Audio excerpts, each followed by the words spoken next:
அம்மா, எனக்கு ஈஸியா தக்காளி தொக்கு ரெசிபி அனுப்பேன். சப்பாத்திக்கு வச்சு சாப்பிடுற மாதிரி.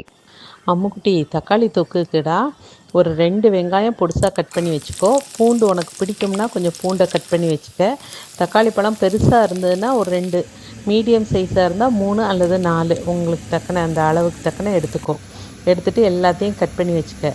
கட் பண்ணி வச்சுட்டு ஒரு இதில் வந்து எண்ணெய் விடு. இதுக்கு ரீஃபண்ட் ஆயில் தான் விடணும், நல்லெண்ணெய்லாம் விட்டுறாத, ஏன்னா இது சப்பாத்திக்கு. எண்ணெய் விடு. எண்ணெய் விட்டுட்டு பூண்டு வச்சுருந்தீங்கன்னா பூண்டை முதல்ல வதக்கு. பூண்டை வதக்கிட்டு வெங்காயத்தை போடு. வெங்காயம் வதங்கினதுக்கப்புறம் தக்காளி பழத்தை போடு. தக்காளி பழம் போட்ட உடனேவே உப்பு, மஞ்சத்தூள், மிளகாவத்தல் தூள், கரம் மசாலா பொடி, கொஞ்சம் கஸ்தூரி மேத்தி இவ்வளவையும் போடு. இவ்வளவையும் போட்டுட்டு அந்த தக்காளி பழம் தண்ணி விட்டு கொடுக்குமா, அதுலேயே நல்லா பெரட்டி விட்டுட்டே இரு. அது நல்லா வற்றி, ஒருவேளை உனக்கு தக்காளி பழம் நல்லா திக்காக இருக்குது அப்படின்னா கொஞ்சமாக தண்ணி விடு, ரொம்ப விடக்கூடாது. நம்ம குழம்பு கரண்டிக்கு ஒரு கரண்டி தான் விடணும், ரொம்ப விட்டுறாத. விட்டு அதை நல்லா இது பண்ணிக்கிட்டே இரு. எல்லாம் நல்லா ஒன்று சேர்ந்த உடனே ஆஃப் பண்ணிட வேண்டியதான். இது சப்பாத்தி, ப்ரெட்டு எல்லாத்துக்குமே நீ வச்சுக்கலாம், ரொம்ப நல்லாயிருக்கும்.